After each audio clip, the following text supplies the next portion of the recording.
김남국 의원의 코인 사태가 전국의 이슈들을 블랙홀처럼 빨아들이고 있습니다. 이 코인을 하시는 분들은 이제 무슨 얘기인지 아시겠습니다만은 대부분의 코인을 안 해보신 분들은 이게 도대체 무슨 얘기인지 알 수가 없는 용어들이 난무합니다. 저도 마찬가지입니다. 그래서 오늘 조금 쉽게 설명을 해줄 수 있는 전문가를 초대했습니다. 가상화폐 컨설팅하고 있는 원더프레임 김동환 대표 나와 있습니다. 안녕하십니까? 네, 안녕하세요. 어서 오십시오. 자, 어려우시겠지만 그래도 최대한 좀 쉽게 설명을 좀 부탁드리겠습니다. 네. 이 김남국 의원의 지갑이라는 게 계좌라는 네, 그렇게 생각하시면 됩니다. 네, 그걸 이제 분석하셨다는데 네. 해보시니까 어떤 결과를 이제 노출하셨습니까? 일단은 거래 내역이 좀 거래한 그 코인의 종류가 좀 많고, 그리고 일반 투자자들이 잘 안 하는 투자까지도 섭렵을 한 그런 이제 좀 내역들이 좀 이제 인상 깊었고요. 네. 그 중에는 뭐 한두 개 정도 조금 이상하다고 생각할 수 있는 수상한 거래들 뭐 이런 것들이 좀 있었습니다. 네. 뭐 여러 개의 코인을 그렇게 거래했다는 거는 일반적이진 않은 일입니까? 사실 그 좀 대중이 없습니다. 그래서 각 그 거래하는 분들 취향에 따라서 또 네. 상황에 따라서 거래야 많이 할 수 있는 건 얼마든지 할 수 있고요. 네.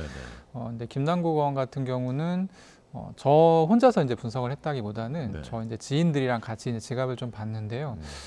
이게 이제 국회의원이 그러니까 우리가 이제 보통 알 수 없는 화폐들이 있거든요. 네네. 비트코인, 이더리움은 아마 다들 시청자분들도 얘기를 한 번 정도는 들어보셨을 거고, 네. 근데 이제 저 같은 사람들도 존재를 모르는 코인들이 있단 말이에요. 이제 네. 그런 코인들도 많이 투자를 하셨더라고요.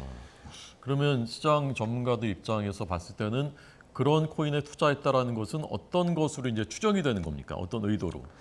의도가 뭐 일단 굉장히 이제 코인의 진심인 오랫동안 코인 투자를 했던 사람 네. 뭐 이렇게 생각할 수가 있고요. 이제 종류보다는 사실 이제 패턴을 좀 봐야 되는데 네.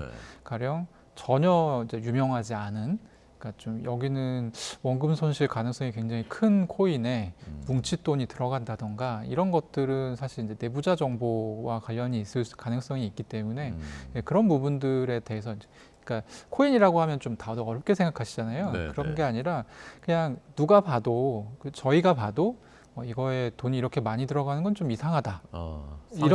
상식선에서 봤을 때 그런 거에 돈이 많이 들어가면 업계에서는 이제 그렇게 생각하죠. 뭔가 내부자 정보가 있었나 보다 이렇게 생각을 하고 그런 내역들이 또 이제 발견이 됐습니다. 아까 말씀하신 이제 의심스러운 게 한두 개 발견됐다는 게 이제 그걸 말씀하시는 네, 거군요. 네. 구체적으로 어떤 거였습니까? 이제 클레이페이 코인이라고 해서요. 이거는 알고리즘 스테이블 코인의 일종인데요. 네. 제가 이제 좀 어려운 단어를 계속 얘기하니까 설명을 하겠습니다. 그건 스테이블 뭐 그냥 코인이란 넘어가야죠. 뭐. 네, 스테이블 코인이라는 건 보통 가상화폐는 변동성이 굉장히 큰 걸로 알려져 있는데 네. 이거는 뭐 개당 1달러, 개당 1원 이런 식으로 가격이 특정 법정화폐 가치를 추종하게끔 설계가 된 코인이에요. 네. 근데 이제 요거를 보통은 은행에 네. 상응하는 돈을 맡겨놓고 하거든요. 가령 네. 1,000달러어치의 스테이블 코인을 만든다. 그럼 실제 은행에 1,000달러를 맡겨놓고 코인을 만드는 거예요. 그래서 안정적인 거군요. 스테이블한 거군요. 예, 근데 이제 이 스테이블 코인 같은 경우는 네. 알고리즘 스테이블 코인이라고 해서 네. 어떤 이제 특정 알고리즘에 따라서 코인의 가격이 그런 어떤 담보가 없어도 유지가 되도록 만들어 놓은 그런 코인입니다. 그래서 굉장히 좀 만들기도 쉽지 않고 네. 테라 사태가 지금 작년에 있었잖아요. 네, 이 네. 테라 코인이 사실 이제 알고리즘 스테이블 코인입니다. 근데 그 김남국 의원이 한 것은 이제 그 알고리즘 코인이란 말씀이신 거죠? 알고리즘 스테이블 코인인데 네. 여기에 이제 한 30억 정도 LP 투자라고 해서 유동성을 공급하는 그런 투자인데 일종의 투자 일종이라 보시면 되고요. 네. 어쨌든 이제 본인이 가지고 있는 가상화폐 중에 30억 원어치를 여기다가 이제 투자를 했죠. 그러니까 보통 투자자들은 그런 그 불안정한 알고리즘 스테이블 코인에 네. 30억을 넣고 이런 건 굉장히 이례적인 일인 겁니까? 그렇죠. 이제 이게 알고리즘 스테이블 코인이라기 때문에 그런다기보다는 네. 그러니까 정말 모르는 코인이에요. 아무도 모르는 코인이고 대중성이 전혀 없는 코인인데 듣보잡이군요. 듣보잡. 그렇죠. 예, 말씀 그대로 듣보잡 코인인데 거기에 30억 원을 넣는 우리도 주식을 하시는 경우 네. 이게 뭐 강남에 땅을 샀다, 뭐 부동산을 하는 경우에 그러면 다들 투자를 잘 했네, 뭐 이런 평가가 나오지 않습니까? 네, 근데 네. 어디 뭐 이름도 모르는 어디 있는지도 모르는 뭐 맹지를 샀다 이러면 왜 샀어 이렇게 물어보잖아요. 똑같은 겁니다. 그래서 분석을 해보시니까 그 김남국 의원이 운용했던 총 액수가 대략 네. 어느 정도라고 보셨습니까? 이게 지금 저는 지갑을 하나를 본 거고 네. 지갑이 총 4개가 있는 것으로 지금 보도에는 나오고 있거든요. 네, 네. 2개는 중앙화 거래소 지갑이고 2개는 개인 지갑이고, 근데 거래 액수를 지금 파악하기가 좀 어렵습니다. 그래서 지금 보도된 걸로 추려봤을 때는 네. 제가 봤을 때는 한 80억 정도가 이제 맥시멈이지 않았을까 싶은데 네, 네. 뭐 그러니까 제일 이거는- 많이 올랐을 때 이제 그 정도였을 거란 말씀이신 더 거죠? 이상일 수도 있고요. 네. 그러면 그 지갑이 이제 4개 지금 대략 보도된 거면 4개. 네. 그러면 산술적으로 계산하면은 하나에서 80억이었으니까 그 몇 배일 수도 있다 그렇게 볼 수 있는 건가요? 그렇게 보기는 좀 어렵죠. 네. 그래서 그거는 어쨌든 지금 이제 이걸로 벌써 지금 한 일주일 넘게 얘기하고 있지 않습니까? 네, 네.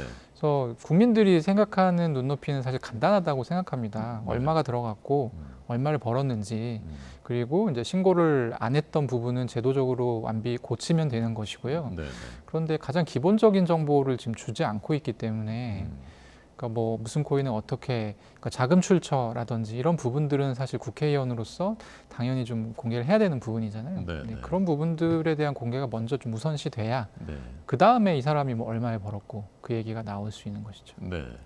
이번에 지금 제일 많이 듣고 있는 용어 중에 하나가 P2E, 그래서 네. 플레이 투 원, 뭐 게임을 하면서 네, 돈을 벌게 된다라는 그 게임 관련 코인이라고 들었고요. 네, 김남국 의원이 요거를 보유하면서 게임 산업법 개정안을 발의를 했고 이제 이게 논란이지 않습니까? 네. 업계에 계신 분 입장에서 봤을 때는 어떻게 보십니까? 이제 좀 그렇게 생각할 수 있죠. 이해 충돌의 여지가 있다라고 볼 수 있을 것 같다는 생각이고요.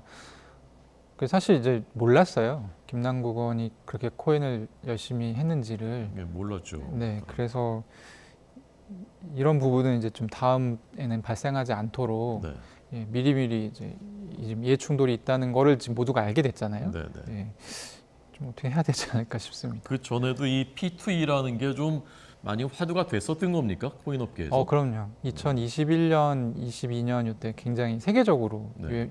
유행을 했던, 예. 한국뿐만 아니라, 예.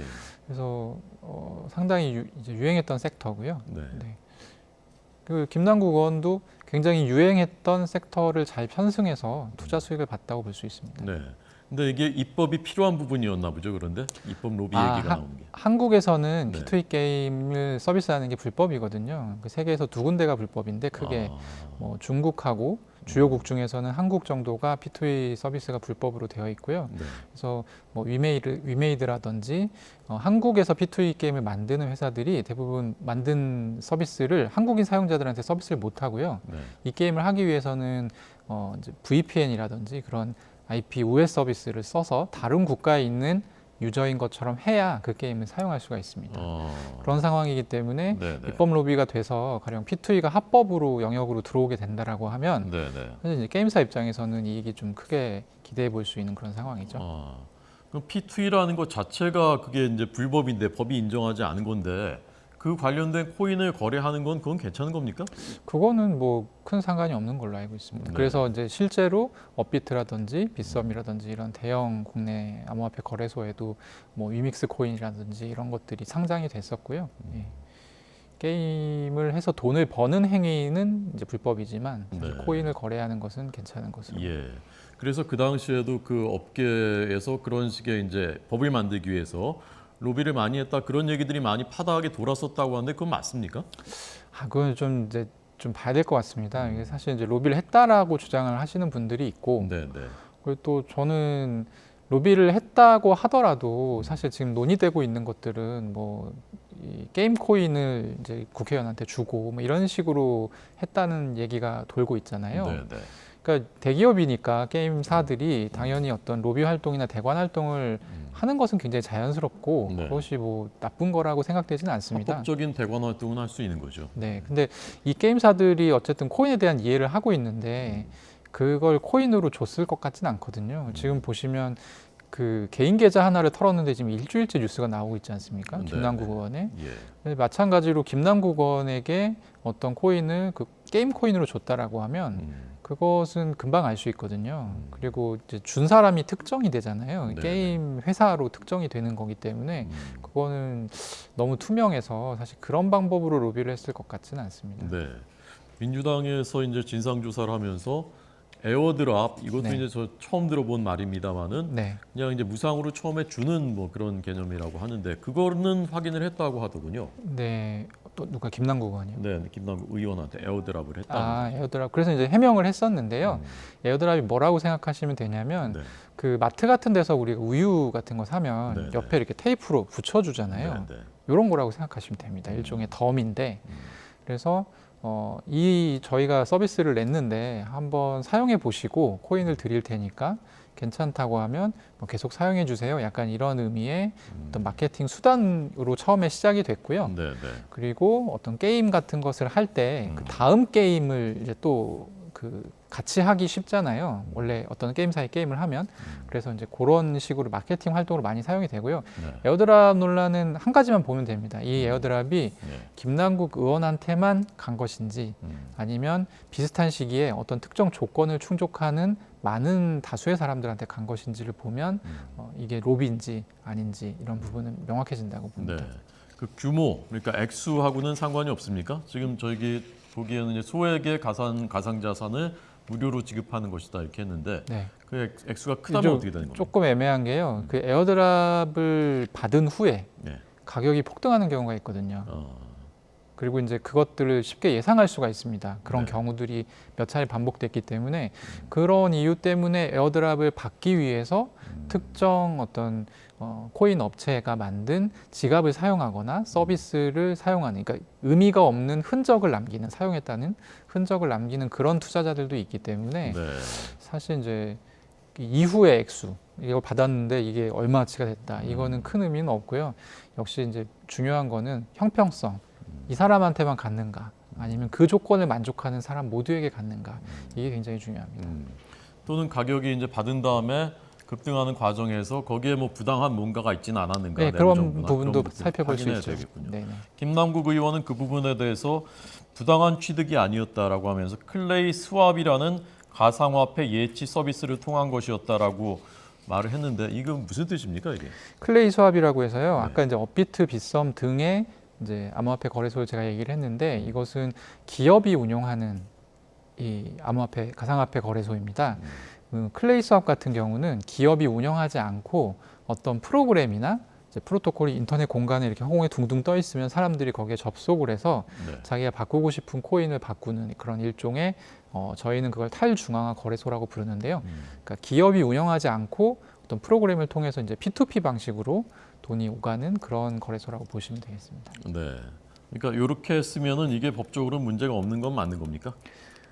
이 부분에 대해서 지금 또 기자들이 좀 들여다보고 있는 것 같더라고요. 예. 그런데 법적으로 문제가 저희는 없다라고 생각을 했었는데 네네. 사실 지금 이제 미국 같은 곳에서는 이런 것들을 기존 어떤 증권법의 범주에서 해석해서 또 위법하다 뭐 이런 이제 얘기들이 나오고 있어요. 그래서 이게 불법적인 요소가 있는지 없는지는 조금 법 전문가들의 의견을 좀 지켜봐야 될 것 같고요. 네네. 예, 다만 어쨌든 이 디파이라는 것이 이제 지금 사람들이 많이 사용합니다. 실제로 많이 사용하고 이것을 사용한 것만으로는 문제를 삼을 수는 없습니다. 그런데 김남국 의원 같은 경우는 이것을 이용해서 뭔가 좀 상식적이지 않은 투자를 했다. 그런 부분들이 이제 업계에서는 조금 지적이 되고 있다. 디파이가 뭔지 짧게 좀. 디파이는 이제 Decentralized Finance, 그러니까 탈중앙화 금융의 약자이고요. 네네. 줄여서 이제 디파이라고 하는 거고요. 네. 예. 답답하시죠? 저한테 설명하시고. 아닙니다. 이런 예, 질문을 많이 받기 때문에. 네네. 그러니까 탈중앙화돼서 개인화된 금융이라는 것은 그러니까 조금만 더 쉽게 설명해 주시면. 그러니까 이런 질문 많이 하세요. 네. 업비트 빗썸이 있는데 왜 거기서 거래를 해요? 네네. 두 가지 이유가 있습니다. 하나는 업비트 빗썸은 이제 KYC라고 해서 네. 제가 주민등록증을 맡기게 돼 있어요. 예. 그래서 제가 누군지 알아요. 업비트에서 알고 있습니다. 뭘 얼마나 거래하고 언제 거래했는지 누구한테 돈을 줬는지가 다 기록이 되고 이것들 중에 이상 거래가 이제 탐지가 되면 FIU라고 해서 이제 국가에 또 통보가 갑니다. 네네. 근데 이게 싫은 사람이 이제 디파이를 사용하는 것이고요. 또 하나는 업비트 같은 경우가 이제 한국에서 제일 큰 거래소인데 상장돼 있는 코인이 많지만 200종 정도입니다. 근데 지금 이제 지금 가상화폐가 대략 한 10만 종 정도 나왔다고 보고 있거든요. 네. 200종이 아닌 거기에 못 올라가는 이제 좀 마이너한 코인들 거래하고 싶은 사람들이 있을 수 있잖아요. 네네. 그런 사람들이 디파이를 사용합니다. 네, 알겠습니다. 자, 아까 이제 상식선에서 생각하면 된다고 하셨으니까 물 한 잔 드십시오. 아, 네. 상식선에서 이제 두 가지 질문을 드려보자면 김남국 의원이 꽤 많은 돈을 투자했는데 그런 다음에 얼마 지나지 않아서 그게 이제 뭐 상장이 되고 이러면서 이제 그 많은 차익을 남겼다라는 이제 그 몇 건이 있던데 이게 매우 극히 이례적인 일입니까? 아니면 좀 유능한 투자자라면은 좀 있을 수 있는 그런 사례입니까? 당연히 유능한 투자자라면 있을 수 있는 일이고요.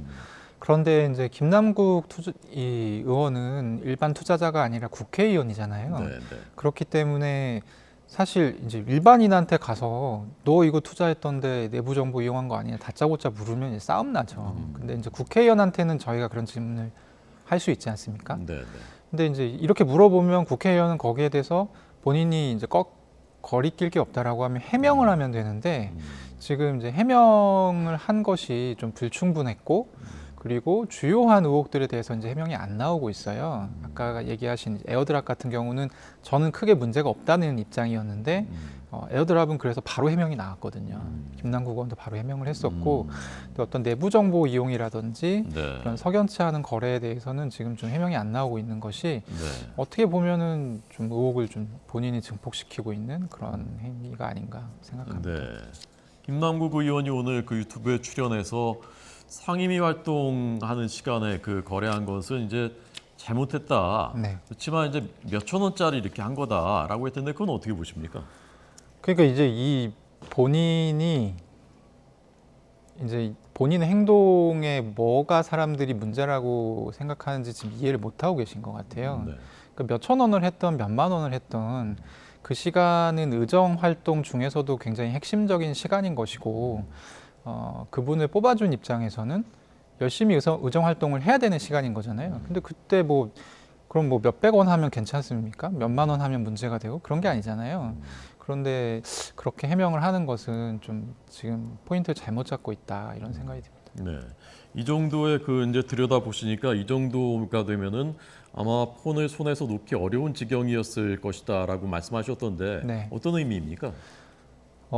김남국 의원이 이제 투자를 본인 해명으로는 네. 2021년에 LG 디스플레이 주식을 팔아서 9억 원 정도로 들어갔다 이렇게 얘기를 했고 그해 재산 신고를 12억 정도를 했습니다. 네, 네. 근데 12억을 이제 하던 사람이 최초 보도가 이제 60억 어치 믹스를 가지고 있었다라는 것이었고 지금 보면 그 이상 이제 보유했을 시점이 있었을 것으로 추정이 되는데요.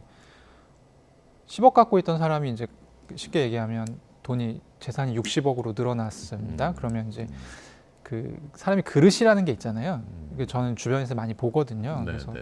갑자기 돈을 많이 벌게 되면 이 그릇에 혼동이 오기 때문에 좀 주체를 못하는 경우가 있습니다. 사람이 그 돈에 대해서.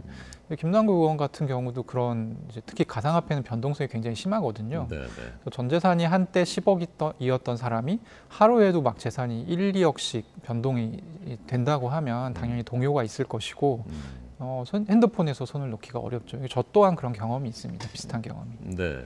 그냥 투자자 김남국을 전문가 입장에서 투자 그 내역을 보셨을 때 투자자 김남국은 어떤 사람인 것 같았습니까? 굉장히 알뜰하고요. 네.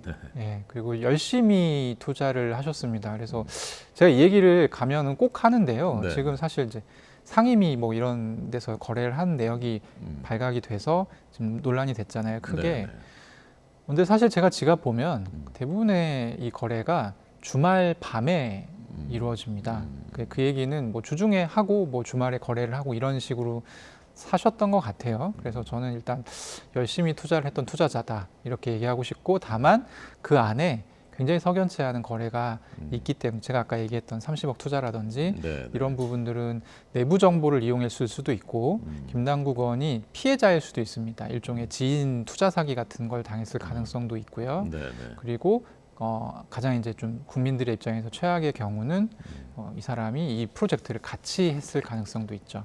그래서 이런 부분들은 어쨌든 공인이시니까 네. 조금 더 디테일한 해명이 좀 필요하다고 생각합니다. 네, 알겠습니다. 오늘 이 가상화폐 전문가입니다. 원더프레임 김동완 대표에게 들었습니다. 잘 들었습니다. 감사합니다.